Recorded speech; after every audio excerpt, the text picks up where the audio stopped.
추석에도 민생이 먼저다. 함께 잘 먹고 잘 사는 법 찾아보겠습니다. 민생과 통하였느냐? 생생민생 통. 안진아소나 민생생각 안진걸 민생경제연구소장 어서 오세요. 네, 안녕하십니까. 명절 어떻게 보내셨어요? 저도 이제 정부 방역 지침에 따라서 네. 집콕하고 있는데요. 그랬어요? 예. 다만 이제 이렇게 방송 때문에 나왔는데 오늘 하루 종일 네. 그저께 큰 화제가 됐던 나훈아 선생님 공연 중에 그 공연 중에 빠진 노래가 있어요. 네. 최근에 발표가 된 5.18 추모곡 엄니. 아니 근데 5.18 예. 추모곡을 최근에 예, 발표했습니까? 그게 왜 그랬냐면요. 1987년도에 발표를 했고 유가족들한테 전두환 노태우 학살된 유가족들한테 그걸 배포하려고 했는데 당시 전두환 정권의 방해로 배포를 못하고 발표도 못했던 노래인데 아 그래요? 그래서 33년 만에 최근에 이제 그 화제가 된 소크라테스 테스 형 그 노래랑 함께 그 노래가 다시 들어간 한번 거예요. 불러보세요. 테스 형. 아니 그게 뭐 나훈아 노래 아닌데. 아무튼 제가 노래를 잘 못해서 근데 네. 그 엄니란 노래를 들었는데 너무 슬픈 거예요. 그래서 저 하루 종일 울었어요. 근데 이게 5.18 학살당한 유가족들에 대한 추모곡일 뿐만 아니라 어머니에 대한 절절한 사랑을 담고 있어서 네. 추석 명절에도 너무 어울리는 노래예요. 아. 한번 이 방송 들으신 분들 유튜브에 엄니 치시면 다 나오거든요. 엄니 그거 나훈아 노래 아닌데. 아니 근데 이렇게 하는 노래예요. 근데 제가 노래를 못해서 죄송합니다. 죄송합니다. 제가 죄송합니다. 노래를 시키는 게 네. 아닌데 참. 나훈아의 엄니 꼭 네. 한번 들어보세요. 네. 민생과 관련된 여러분의 궁금한 점 있으면요. 오늘은요. 안진걸 소장한테 다 물어보겠습니다. 민생 박사니까 물어보자고요. 나 무슨 일이 있어.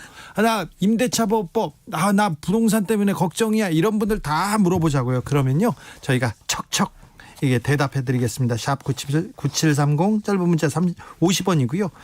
긴 문자는 100원입니다. 콩으로 보내시면 무료입니다. 추석이어서 짧은 문자 30원으로 저는 깎아주고 싶을 마음에 그렇게 말이 잘못 나왔는데요. 자, 그럼 민생 속으로 그럼 들어가 보겠습니다. 오늘은 첫 번째 얘기는 뭔가요?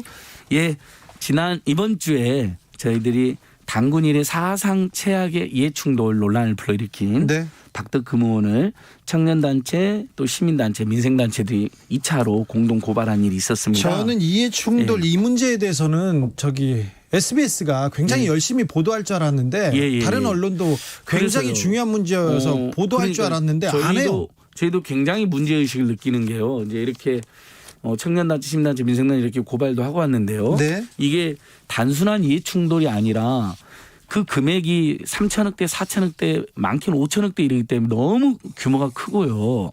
그다음에 이 사람들이 이렇게 그 피감기관의 공사를 대량 몰아가게 했다면 정말 성실하고 건강한 다른 중견기업, 중소기업들의 기회를 짓밟은 거거든요. 거기에다 하나 더 나가서 피감기관들이 주로 이분이 국토위 의원이나 국토위 간사가 됐을 때 수주가 급증했는데요.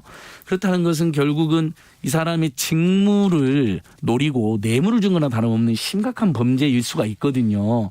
그런데도 언론 보도는 추미애 장관 아드님 논란보다 훨씬 작게 되고 있습니다. 이건 문제 굉장히 중요한 문제. 정말 우리 주진우 앞에서 계속해서 언론 보도 행태의 문제점을 지적하는데 많은 국민들이 지금 이 현실에 분노하고 있습니다.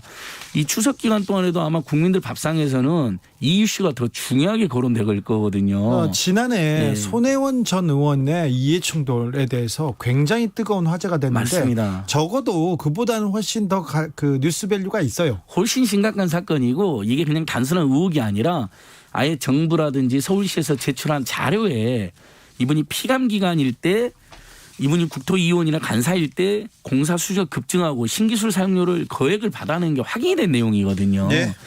그리고 이걸 통해서 다시 이제 고위공직자들이 이해충돌이나 특혜를 못하게 만드는 중대한 계기로 삼아야 되는데 언론보다 너무 작은 건 너무 문제가 있고 우리 주진우 라이브에서 널리 애청자들이 알려주시면 고맙겠습니다. 저는요 이번 추석 때 그 정부에서 이건 좀 해줬으면 하는 게 있었는데요. 네. 대학 등록금 감면. 정말 아쉽습니다. 네네. 네. 지금 대학 등록금이 너무 비싸잖아요. 저는 그러니까 2차 재난지원금 사각지대 논란. 예. 그러니까 매출이 4억이 넘어가는 편의점주들, 그다음에 일부 가맹점주들이 이번에 지원에서 빠지고요. 그다음에 영세 여행업자들은 중소상공이 아니라 기업으로 분류가 돼가지고 지원을 못 받습니다. 이런 문제들 또 보완이 돼야 되고, 그다음에 35세에서 64세 원래 통신비 4인 가구 8만 원 기준으로 받을 뻔했던 게 없어진 거잖아요. 그분에들은 통신재벌 3사 빨리 결단을 내려서 10,000원이나 20,000원이나 해야 된다라는 촉구를 하는데요. 하나 더. 지금 2학기가 시작됐는데도 여전히 비대면 수업으로 전국에 300만 가까운 대학생과 학부모들은 굉장히 속상해하고 있거든요. 근데 비대면이면 예. 깎아줘야죠. 그러니까 사이버 대학 수준으로 강의가 이루어지거나 사이버 대학은 준비라도 되지 준비가 안 된 상태니까 사이버 대학보다 수준이 낮은 강의가 이루어지고 있으니까 사실 사이버 대학 강의가 일반 대학 강의보다 그 등록금이 3분의 1 정도밖에 되질 않거든요. 예. 근데 다 받는다는 건 너무 말이 안 되고, 그래도 전국적으로 많은 대학들이 10만 원에서 20만 원 정도를 돌려줬습니다. 1학기 그 등록금 감면분으로. 근데 너무 작잖아요. 작죠. 그런 상태에서 이제 국회에서 다만 9월 24일 날 두 가지 의미 있는 법이 이제 통과가 됐는데요. 지난주에 제가 소개드린 것처럼 상가 임차료를 깎아달라고 이렇게 전염병 상황에서는 그 근거 조항이 하나 들어갔다 그랬잖아요. 예. 그러니까 임대료 임대료를 차감해달라고 하는 청구권이 이제 이번에 들어간 건데요. 그것처럼 대학 등록금에서도 재난 상황에서는 등록금을 반환해달라고 할 수 있는 근거 조항이 들어갔습니다. 법안이 국회를 통과했는데요. 예. 고등교육법과 사립학교법 개정안인데, 문제는 상가 임차인도 그렇고 주택 임차인도 그렇고 이 대학생이나 학부모들도 권리는 있는데 의무 조항이 아닙니다. 임의 조항인 거예요. 청구할 수 있다.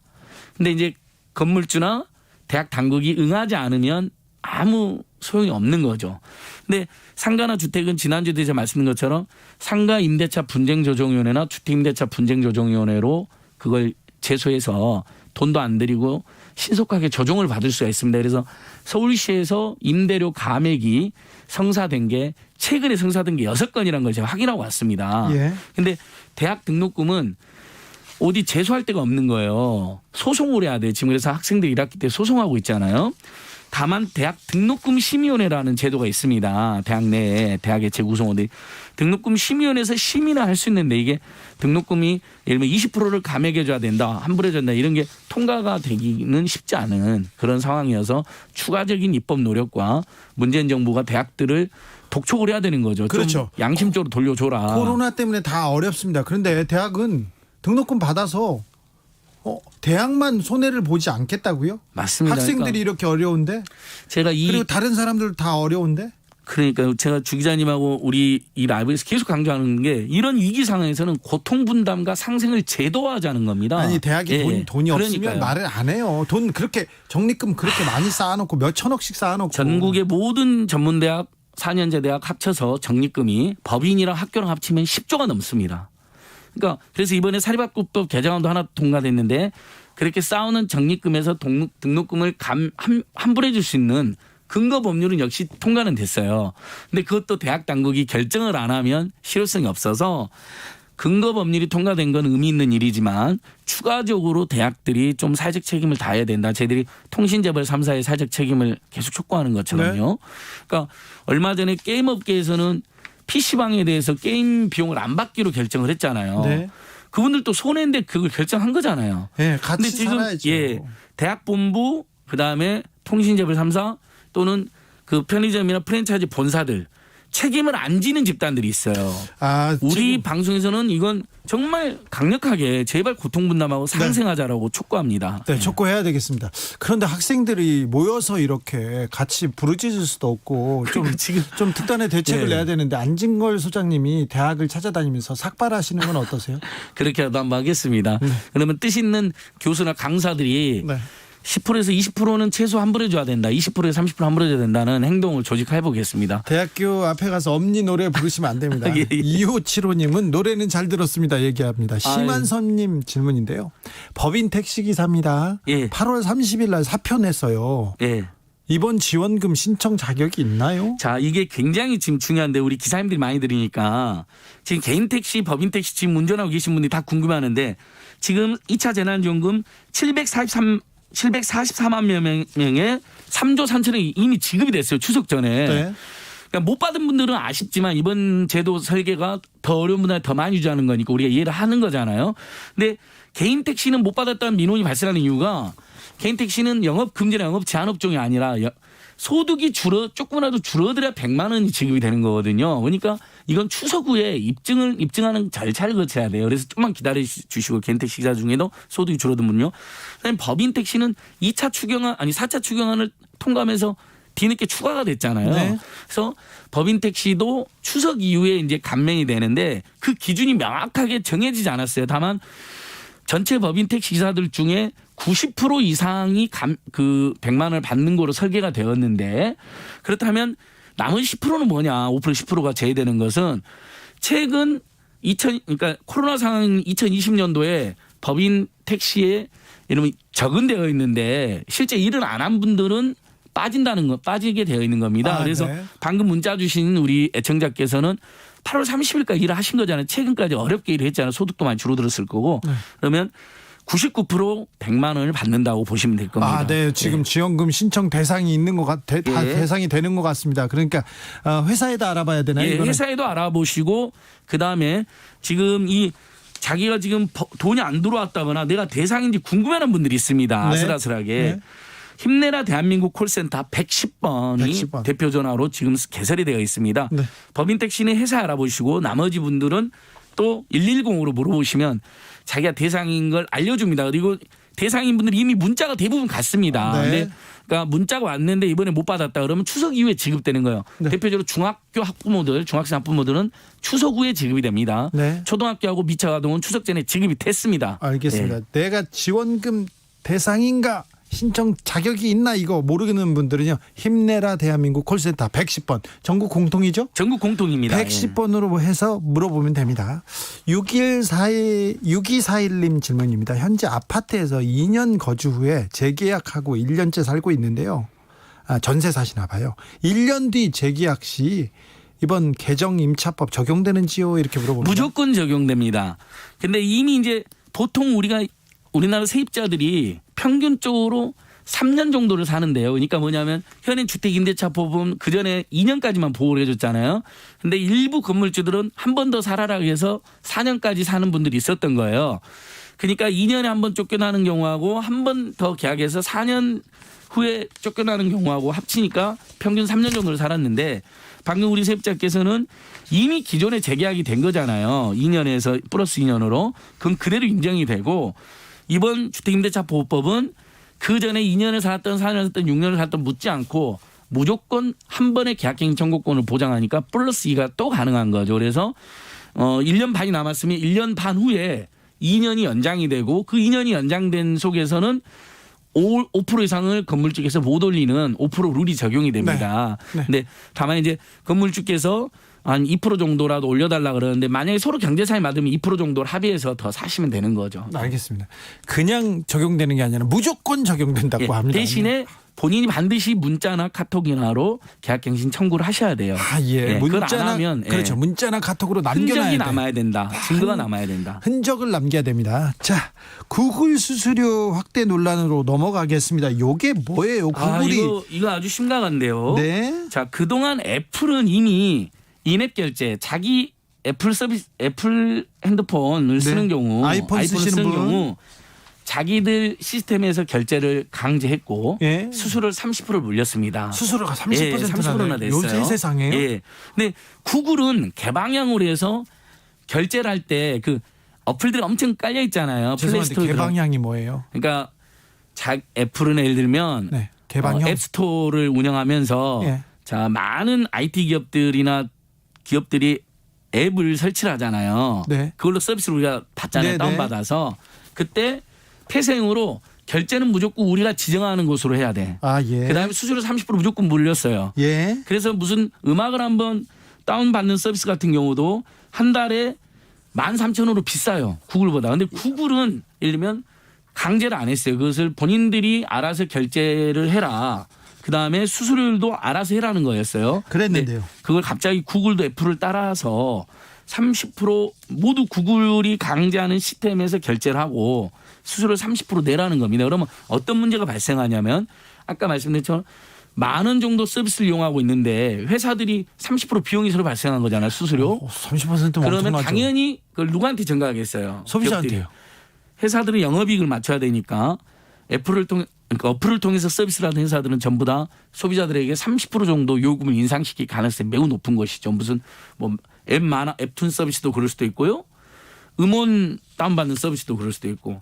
그런데요. 예. 애플이나 구글이 전 세계적으로 이렇게 하고 있습니까? 아니면 우리나라만 구글이 지금 30%? 애플이 전 세계적으로 그렇게 했는데 네. 구글이 개방형으로 많은 어플들을 플레이스토어에 모아놓고 이제 와서 방치를 바꾼다고 해서 우리나라뿐만 아니라 다른 나라에서도 지금 저항이나 비판이 이어지고 있습니다. 그러니까 일종의 다국적 기업의 독점이 만든 폐해가 지금 본격화되는 건데 우리나라에서도 이 구글의 점유율이 60% 가까이 됩니다. 네. 그러니까 국산 앱스토어가 있어요. 네. 온스토어라고. 근데 우리 애청자들도 플레이스토어는 알아도 앱스토어는 모르실 거예요. 지금 주 기자님도 혹시 처음 들어보지 않았나요? 저는 둘 다 처음 들어봅니다. 그러니까 눈빛이 지금 주 기자님 눈빛 흔들렸어. 안진걸 모르는 이야기를 하네. 맞아. 근데 이제 구글의 플레이스토어는 유명하니까 우리 뭐 서비스 받고 싶을 때 유료든 무료든 네. 다운받는 거 있잖아요. 그러니까 뭐 팟캐스트라 그러면 팟빵을 찾는 거죠. 거기 가가지고. 그러면 이제 거기서 우리가 돈을 내는 서비스 때 애플은 30%를 이미 네. 받아갔는데 구글은 게임에만 받아가고 나머지는 안 받았던 거예요. 그런데 더 받아가겠다고. 이제 모든 서비스에 그걸 유료 서비스에 그걸 강제로 적용하겠다는 방침입니다. 그러면 어떤 문제가 발생하자 다양한 결제 수단을 이용했던 회사들, 결제사들 있잖아요. 결제 대행 회사들도 그만큼 기회가 줄어들 것이고요. 그다음에 IT라든지 벤처라는 스타트업 기업들이 겨우 이제 구글의 플레이스토어에 자기 어플을 입점을 시켰잖아요. 그러니까 앱 마켓이니까. 그래서 많은 소비자들이 그걸 통해서 다운을 받는 건데 비용이 30%가 늘어나게 되니까 당연히 소비자들에게 비용을 전가해서 기업들도 힘들어지고 소비자들도 힘들어지는 이런 문제가 발생하는데 결국 우리 정부 방송통신위원회하고 공정거래위원회가 이건 독과점 행포로 적극 그렇게 그런 짓을 못하게 나서야 된다는 여론이 비등하고 있고 네. 저희도 적극적으로 지금 대응을 하고 있습니다. 소비자들도 목소리를 내야 되겠네요. 예. 그래서 다음 주 중에 소비자 시민단체들이 한번 입장을 내려고 합니다. 왜냐하면 이건 분명히 비용 상승이 불을 보듯 뻔합니다. 실제로 애플에 있는 서비스 비용이 구글 서비스 비용보다 30~40% 비쌉니다. 아, 네. 그 이유가 결제 수수료를 30% 강제했기 때문인데 애플은요. 알겠습니다. 근데 이제 구글 시스템을 쓰던 분들이 다 이제 난리가 나게 생긴 거죠. 알겠습니다. 30%는 너무 비싸요. 자, 너무 비쌉니다. 소비자도 목소리를 내겠습니다. 오늘 감사했습니다. 추석 연휴인데. 벌써 끝났습니까? 네, 그렇네요. 너무 아쉽네요. 네. 예. 생생민생통 안진걸 소장 함께했습니다. 감사합니다. 마트 노동자들 손잡이 그거 이야기했어야 되는데요. 그러게요. 그거 다음 주에 네, 제가 추석 또- 훈훈한 소식인데 네. 너무 힘들잖아요. 마트 노동자들 박스가 무거워서 손잡이 설치해달라는 캠페인 저희가 하고 있습니다. 여러분. 네, 제가 전해드리겠습니다. 감사합니다. 감사합니다. 5007님이 홀로 계신 친정 아버님을 뒤로하고 서울로 올라가는 길인데요. 왜 이리 마음이 착잡하고 심란한지 모르겠습니다. 지금 정읍 휴게소인데 광주에서 여기까지는 뭐 정상적으로 온 것 같습니다. 안전히 조심.